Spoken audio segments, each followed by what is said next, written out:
Shri Pushyami astrology 7093839812 ప్రేమ వశీకరణం, స్త్రీ పురుష వశీకరణం, ధన వశీకరణం, స్త్రీ మరియు పురుషులకు సంబంధించిన ఎటువంటి పర్సనల్ సమస్యలకైనా పరిష్కారం 100% చేయబడును. మరుల మందు ఇవ్వబడును మరియు యంత్రాలు కొరియర్ పంపబడును. పూజలు చేసి 5 రోజులలో శాశ్వత పరిష్కారం చూపబడును. ఎవరు మీ బాసులను ప్రశ్నించినప్పుడు ఇప్పుడు అర్థమవుతుంది మీకు ఎవరు మీ బాసులు. కోర్టు లాక్కుంది ఆరోబిందోకి అసలైన బాస్ ఎవరు? గతంలో కూడా బియ్యం ఎగుమతులు జరిగినాయి, కానీ ఈ స్థాయిలో ఎప్పుడు జరగలేదు. నేను ప్రత్యేకంగా మీకు 3 సంవత్సరాల గురించి ఎందుకు చెప్పానంటే, ఇది ఆరోబిందో ఆ పోర్ట్ని టేక్ ఓవర్ చేసిన తర్వాత అసలు ఊహించని విధంగా కృష్ణపట్నంతో పోల్చుకున్న, విశాఖపట్నంతో పోల్చుకున్న 1,31,00,000 మెట్రిక్ టన్నులు కాకినాడ పోర్ట్స్ నుంచి వీళ్ళు బియ్యం ఎగుమతి చేశారంటే ఒకసారి ఆలోచించాలి. ఇందులో ఇంకొక పెద్ద కుంభకోణం ఉంది. కోవిడ్ వచ్చినప్పుడు కేంద్ర ప్రభుత్వం ప్రతి కుటుంబానికి ఉచితంగా బియ్యం సరఫరా చేయమని ఆదేశాలు జారీ చేసినప్పుడు దాదాపు 6,300 కోట్ల రూపాయలు బియ్యం వీళ్ళు లెక్కలు చూపించి ఇక్కడికి తరలించేశారు.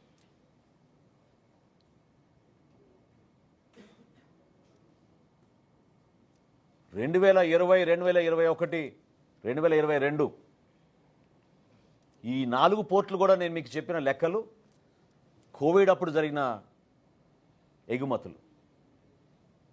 లేకపోతే అసలు రైస్ ఎక్స్పోర్ట్ లేదు ఆ పోర్టుల నుంచి. ఓన్లీ కాకినాడ పోర్ట్ నుంచే రైస్ ఎక్స్పోర్ట్ ఉంది. మొత్తం కేంద్రీకృతం చేసి వ్యవస్థని వాళ్ళ గుప్పిట్లో పెట్టుకుని జిల్లా అధికారులు, పోలీస్ యంత్రాంగం, విజిలెన్స్ యంత్రాంగం అందరినీ వీళ్ళు పూర్తి స్థాయిలో కేవలం వాళ్ళ స్వలాభం కోసం ఉపయోగించుకున్నారు.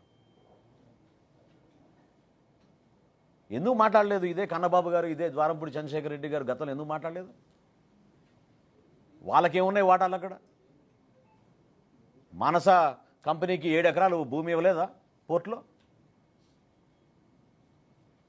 మొన్న పవన్ కళ్యాణ్ గారు చాలా స్పష్టంగా చెప్పారు, ఒక వ్యక్తి గురించి కాదు మేము మాట్లాడేది, ఇక్కడ ఈ వ్యవస్థ ప్రక్షాళన జరగాలి.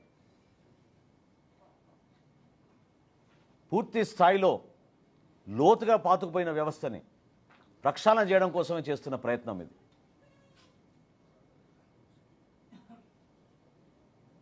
మీడియా మిత్రులకు అందరూ తెలుసు, పుంఖాలుగా మీరు రాస్తూ ఉన్నారు. గతంలో ఎప్పుడైనా ఈ విధంగా బియ్యం సేకరణ జరిగేదా? ఒక వ్యవస్థను ఏర్పాటు చేశారు. 1000 కేసుల పైన నేను మంత్రి అయిన తర్వాత ఈ రోజున రాష్ట్ర వ్యాప్తంగా బుక్ చేశాం. సమాజం కోసం ఉపయోగపడే రైస్ మిల్లులు, ఉపాధి కల్పించే రైస్ మిల్లులు కూడా వీళ్ళు వాళ్ళ గుప్పిట్లో తెచ్చేసుకుని ఈ రైస్ స్మగ్లింగ్ చేయడానికి ఉపయోగించడం మొదలుపెట్టారు. వీళ్ళు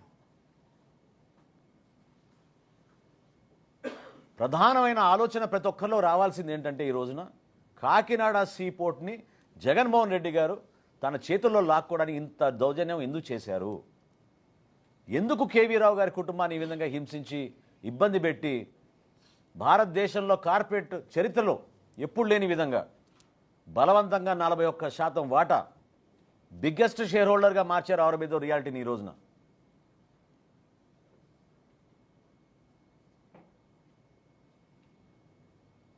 దీని వెనుక ఎవరున్నారో ఇప్పుడు ప్రజలకు అర్థం అవ్వాలి. ఖచ్చితంగా సమగ్రమైన విచారణ జరుగుతోంది. గౌరవ ముఖ్యమంత్రి గారు కూడా చాలా స్పష్టంగా ఆదేశించారు, ఈ స్మగ్లింగ్ మాఫియాని, రైస్ స్మగ్లింగ్ మాఫియాని ఎట్టి పరిస్థితుల్లో కూడా మనం ఈ రాష్ట్రం నుంచి తొలగించాలి. కష్టమైన పని, కానీ నిజాయితీగా నిలబడుతున్నాం, పోరాటం చేస్తున్నాం. ఒక ఉప ముఖ్యమంత్రిగా అంత దూరం ప్రయాణం చేసి వాస్తవాలు తెలుసుకోవడానికి ఆయన చేసిన ప్రయత్నాన్ని మనస్ఫూర్తిగా నేను అభినందిస్తున్నాను. ప్రజలు కూడా అర్థం చేసుకోవాలి, రిస్క్తో కూడిన అంశం. ఒక బోట్ ఎక్కి ఏదైతే వెసల్ మొన్న సీజ్ చేశారో అక్కడ 640 మెట్రిక్ టన్నుల పీడిఎస్ రైస్గా నిర్ధారించామని చెప్పి కలెక్టర్ గారు చెప్పారు. పర్సనల్గా వెళ్ళి చెక్ చేద్దామని చెప్పి మేము చేసిన ప్రయత్నం ఆ రోజు కుదరలేదు. ఒక చిన్న బోట్ ఎక్కి సముద్రంలోకి వెళ్ళాల్సిన అవసరం ఏమొచ్చిందని నేను అడుగుతున్నాను. ప్రజల కోసం, సమాజానికి మేమిచ్చిన ఒక నమ్మకం, ఒక పార్టీ అధ్యక్షుడిగా, రాష్ట్రానికి ఉప ముఖ్యమంత్రిగా పవన్ కళ్యాణ్ గారు తీసుకున్న నిర్ణయం అంతిమంగా ఏదైతే గతంలో మేము ప్రతిపక్షంలో ఉన్నప్పుడు మాట్లాడి ప్రజలకి మేలు చేస్తామని చెప్పామో ఆ అంశాలపైన పోరాటం కోసం ఎప్పుడూ ఈ విధంగా నిలబడతాం. ఇందులో ఎవరికి ఎటువంటి అనుమానాలు రావసరం లేదు. ప్రభుత్వంలో ఖచ్చితంగా అక్కడ ఉన్న వ్యవస్థని మార్చడానికి కోసం కొన్ని నిర్ణయాలు తీసుకుంటాం. ప్రక్షాళన జరగాలి, జరుగుతుంది కూడా.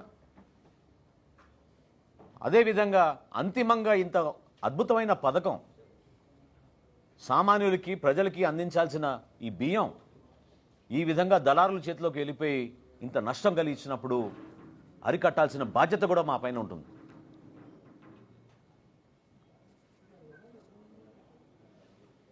గౌరవ ముఖ్యమంత్రిగా చంద్రబాబు నాయుడు గారు, అదేవిధంగా మన ఉప ముఖ్యమంత్రి గారు పవన్ కళ్యాణ్ గారు ఇద్దరు కూడా ఈ ప్రక్షాళనలో ఎట్టి పరిస్థితుల్లో కూడా మార్పు చూపించాలి. అంతిమంగా ఎవరైతే దీని వెనక ఉన్నారో, ప్రత్యేకంగా ఈ కాకినాడ పోర్టుని వాళ్ళ కబంధ హస్తాల్లోకి లాక్కోవడానికి చేసిన ప్రయత్నం జగన్మోహన్ రెడ్డి గారు సమాధానం చెప్పాలి.